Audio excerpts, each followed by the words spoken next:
Best friends Nori Boxwood Horace and Reina Carvajal had always known they were different. Reina was born with the power to control fire, while Nori could transform into animals. The only problem was, Nori's magic never worked the way it was supposed to. Every transformation turned into a complete disaster. Still, that didn't stop them from chasing their biggest dream, getting accepted into Sage Academy, the most prestigious magic school in the world. The next morning, Nori and Reina arrived at the station, where dozens of young magic users were waiting for the Academy shuttle. Nori's father noticed how nervous she was and tried to reassure her. He told her that even her mom had been scared on her first day at Sage Academy, but everything turned out just fine. Hearing that gave Nori a little more confidence. The students waited, but no bus ever showed up. Instead, an Academy worker named Bud appeared and quietly led everyone into the woods. Along the way, Nori tried introducing herself to a boy named Andres, but he barely said a word. A few minutes later, they reached a massive tree with a glowing magical doorway built into its roots. Bud stepped through it and instantly disappeared. The new students froze. Even Reina started panicking. Trying to calm her down, Nori smiled and said that everything felt strange at first, but as long as they stayed together, they'd be okay. With that, she stepped through the portal. One by one, the others followed. On the other side, they found themselves inside the incredible world of Sage Academy, where students were already using magic everywhere they looked. Nori couldn't stop smiling. This was exactly where she had always wanted to be. Moments later, Headmistress Nightslinger welcomed the new students. She explained that every child at Sage Academy had been born with a magical gift, but mastering that gift required discipline and following the school's rules. The Academy divided students into 5 magical groups. Fuzzies could communicate with animals. Flickers could magically pull objects toward themselves. Flares controlled fire. Flyers mastered flight. And Fluxers could transform into animals. Now it was time for the placement tests. The Flares went first. Their challenge was simple: light a candle from several feet away using only magic.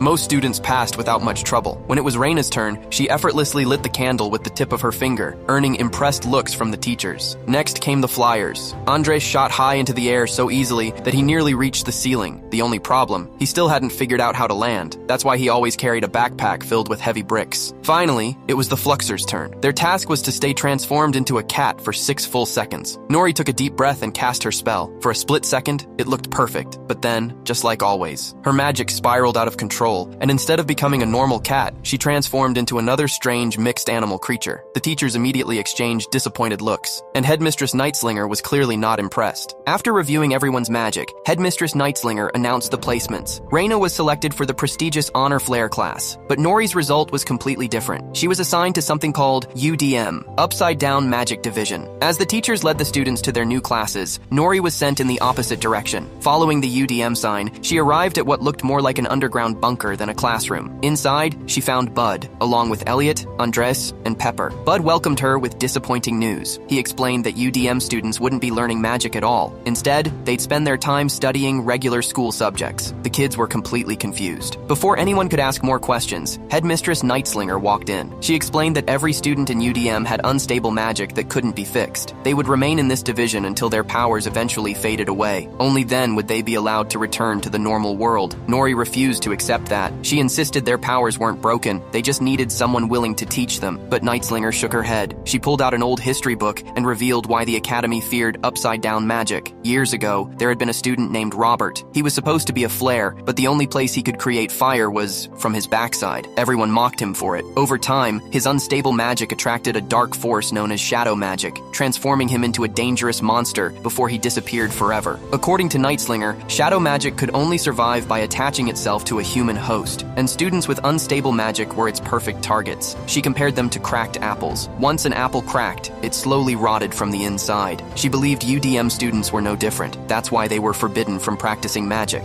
If they stopped using it long enough, their powers would eventually disappear. And to her, that was far safer than risking another shadow magic disaster. With that warning, she walked away. Nori was devastated. Everything she had dreamed about seemed to disappear in a single day. But deep down, she refused to give up. She silently promised herself that somehow she'd prove everyone wrong. Meanwhile, Reina officially joined the Honor Flare class. Professor Argon announced that Founders Day was only a few weeks away. Each division would choose its strongest student to compete in the Sage match, and the winner would earn the honor of performing during the Academy's biggest celebration. She reminded the class that controlling fire wasn't enough. A true flare had to control its temperature with perfect precision. To demonstrate, she handed Reina a bowl of corn and told her to make popcorn using only her magic. At first, Reina controlled the heat perfectly, but when a classmate named Philip started laughing at her, she lost focus. The flames suddenly flared up, burning every single kernel. Professor Argon was far from impressed. That night, Reina couldn't stop thinking about Nori Nori, and on the other side of campus, Nori missed her just as much. The next morning, Bud handed the UDM students brand new brooms. Nori's face lit up. She thought they were flying brooms. The moment she jumped on one, she crashed straight to the ground. Bud sighed and explained they were just ordinary brooms. Their first assignment wasn't learning magic, it was cleaning the academy. While sweeping the gardens, Nori noticed Professor Han teaching a Fluxers class nearby, and that's when a new idea started forming in her mind. Still determined to improve, Nori borrowed a cat from Professor Han's class and carefully studied it before trying another transformation. For a second, it looked like she had it, but then her magic failed again. Instead of becoming a cat, she turned into a bizarre elephant-bird hybrid. Professor Han was far from amused, and Bud quickly stepped in before things got any worse, escorting Nori back to the bunker. Later, the UDM students gathered in the cafeteria. To everyone's surprise, Andres suddenly complimented Nori's mixed animal form. The room went silent. It was shocking because Andres had barely spoken a single word since arriving at the academy. Meanwhile, Reina tried to visit Nori, but Professor Argon stopped her. She made it clear that honor students weren't allowed anywhere near UDM. For the first time since arriving, the two best friends were forced apart. That only strengthened Nori's determination. She refused to believe UDM students were failures. If she could become a perfect Fluxer, she'd earn a place in the Sage match and prove that upside-down magic could be mastered. So she threw herself into training. She filled pages with cat sketches and practiced the same transformation over and over again. At the same time, Reina's performance kept getting worse. Being separated from Nori left her distracted, and Philip wasted no time making fun of her mistakes. Seeing this, Chandra quietly told Reina that she was far more powerful than Philip, and if she wanted help, she'd gladly train with her. But Reina was too distracted to answer. Later, while Nori was cleaning the academy gardens, the two friends finally crossed paths. Reina couldn't help asking why she was doing janitor work. Nori almost told her the truth, but instead she lied. She claimed it was all part of a secret UDM training program before asking how honor class was going. Not wanting to worry Nori, Reina lied too. She smiled and claimed everything was going perfectly, but neither of them believed the other. That night, Reina wandered into the library looking for answers. While browsing the shelves, a book about shadow magic suddenly fell to the floor by itself. As soon as she picked it up, the lights flickered out. Panicking, she dropped the book and tried to leave, but somehow, the same book was already waiting for her on the table. Terrified, Reina ran out of the library, unaware that Chandra had witnessed everything from the shadows. Meanwhile, Nori kept practicing her transformations. She could finally become a cat, but only for about 3 seconds before turning into another strange hybrid. Her classmates started losing hope. Nori didn't. She promised everyone that she'd compete in the Sage match and prove UDM deserved a real chance. Her confidence inspired the others to believe again. Soon, the day of the Sage match finally arrived. As Nori prepared to prove herself, Reina's emotions were all over the place. She wanted to support her best friend, but she also felt frustrated and guilty. That's when the shadow magic book mysteriously appeared inside her room again. Hoping to become stronger, Reina opened it. Dark, magical words slowly lifted off the pages and flowed into her body. Moments later, she collapsed. The Sage match began. Reina faced Philip in a challenge to make popcorn using precise fire magic. This time, her power was completely different. The popcorn finished almost instantly. Professor Argon declared Reina the winner without hesitation. Meanwhile, Nori stepped forward and begged Headmistress Nightslinger for one final chance. She insisted she wasn't broken. She just needed someone willing to teach her. Then she attempted another transformation. For a brief moment, it worked. But seconds later, she lost control again and transformed into another mixed animal creature. Trying to calm her down, Reina used one of her fire tricks, but the shadow magic had amplified her powers far beyond normal. Instead of a harmless spark, she accidentally launched a massive fireball. The blast sent Nori flying across the arena. When she hit the ground, her transformation finally wore off. The entire academy fell silent. After witnessing what had happened, Nightslinger issued one final warning. If another UDM student was caught practicing magic, she would shut the entire upside-down magic division down for good. With no other choice, Bud quietly gathered the devastated students and led them back to the bunker. The other UDM students were frustrated with Nori. Because of her, they had all been scolded by Headmistress Nightslinger. Seeing everyone so discouraged, Bud felt terrible, so he took the group deep into the forest. There, he finally spoke from the heart. He told them none of this was Nori's fault. Everyone was so focused on having perfect magic, while his job was to stop students like them from using theirs. But he admitted he hated every second of it. Bud explained that his parents had abandoned him when he was born, and Sage Academy had raised him. This school was the only home he had ever known. That's why he stayed and took charge of the UDM division, even though he never believed in its rules. Then he looked at the students and smiled. There is no such thing as upside-down magic. Everyone's magic is unique. You don't need different powers, you just need to understand your own. If you learn to control what makes your magic different, that's exactly what will make it special. To prove his point, Bud began singing. Within seconds, animals from all over the forest gathered around him. time. The students watched in amazement. That's when they realized Bud was actually a fuzzy. His gift wasn't talking to animals. It was that they only listened whenever he sang. Bud smiled and told everyone to enjoy the rest of the day. Tomorrow, their real training would finally begin. Feeling hopeful again, Nori went to find Reina. Meanwhile, after the sage match ended, Reina returned to her room. Waiting inside was Chandra, holding the shadow magic book. Reina immediately demanded to know what it really was. She blamed the book for making her lose control and nearly hurting her best friend. Chandra calmly explained that the book could greatly increase magical power, but Reina had only focused on making one ability stronger instead of learning to control it. That's why everything had gone wrong. Angry, and ordered her to leave, but moments later, the shadow magic book mysteriously reappeared on her desk. Just then, Nori knocked on the door. Thinking Chandra had come back, Reina snapped in anger, but the moment she saw Nori, she immediately apologized and hugged her. As Nori started walking inside, Reina noticed the shadow magic book lying in the room. Panicked, she quickly blocked the doorway and shut the door before Nori could see it. Confused, Nori had no idea why her best friend was suddenly acting so strangely. The next morning, Bud officially started training the UDM students. His first lesson was simple. Stop practicing the magic you wish you had. Start mastering the magic you already have. He demonstrated this by tying a rope around Andres and taking away his weighted backpack. Instead of floating endlessly into the sky, Andres finally stopped at about the height of a tall tree. For the first time, he could actually control his flight. Bud safely lowered him back down. As the training continued, Pepper and Elliot also began gaining real control over their unusual abilities. Finally, it was Nori's turn. Instead of forcing her to become a normal animal, Bud had her trim bushes into the exact shapes of the strange hybrid creatures she always transformed into. He explained that if she truly understood every detail of those creatures, her magic would finally understand them too. So day after day, Nori kept practicing, and little by little, she finally started mastering the hybrid animals that had once felt completely out of control. Later, Chandra approaches Reina once again and urges her to read the shadow magic book. This time, Reina completely loses her patience. She yells at Chandra to leave her alone. The other students immediately turn toward her in confusion. Who are you talking to? That's when Chandra quietly smiles. I forgot to mention something. No one else can see me. Reina freezes. Terrified, she runs back toward her room. Meanwhile, Nori has been searching all over the academy for her best friend. The flyers point her toward Reina's dorm. Inside the room, Chandra blocks Reina's path. She tells her that Robert once believed he was weak too, but he was actually incredibly powerful. And you're even stronger than he was. You're not broken. You're perfect. Chandra continues manipulating her, saying she's tired of being judged and underestimated. The only way to unlock your true power is to embrace shadow magic. Once you do, everyone will finally respect you, not knowing the real danger behind those words. Reina gives in. Just then, Nori arrives, but she's already too late. The shadow magic completely takes control of Reina's body. Nori desperately tries to reach her, but Reina doesn't even recognize her anymore. Instead, she attacks. Frightened, Nori rushes back to Bud and tells him everything. Bud and the UDM students immediately realize what's happening. Nori pieces it together. If shadow magic has taken over Reina, it's planning to attack Sage Academy during tomorrow's Founders Day celebration. Bud knows they're running out of time, but he also knows no one will believe them. After everything that's happened, Headmistress Nightslinger would never trust the UDM students, so he makes a difficult decision. Tonight, they wait. Tomorrow, they fight together. The next morning, Founders Day officially begins. Students and teachers gather as the celebration gets underway. Nightslinger calls Reina onto the stage for her performance. Reina creates a massive fireball. Then suddenly, the shadow magic erupts from the flames and completely possesses her. The academy falls into chaos. The professors attack the shadow, but every spell only makes it split into even more shadows. Just when things seem hopeless, Bud and the UDM students arrive. Pepper uses her magic to merge all the shadows back into one. Elliot fills the area with thick smoke, making it impossible for the creature to see. Andres circles around it from above, keeping it distracted. Meanwhile, Nori transforms into her unique dragon-cat hybrid form, the Dreton. She swoops through the air, forcing the shadow off balance and slamming it to the ground. The other students rush in to destroy it, but Nori stops them. She knows hurting the shadow could also hurt Reina. As Nori changes back into her human form, the shadow seizes the opportunity and attacks her. Then, at the last possible second, Reina breaks free. She unleashes her sparkle fireball straight into the shadow. The blast completely destroys the dark magic, and just like that, Reina is finally herself again. Overwhelmed with relief, Nori runs over and hugs her best friend. After everything is over, Nightslinger finally realizes she was wrong about upside-down magic. The UDM division is officially dissolved, and every student is transferred into the class that best matches their unique abilities. Bud also gets the recognition he deserves and officially becomes a fuzzy professor. For the first time, the UDM students are no longer treated like mistakes. They're finally free to learn magic their own way.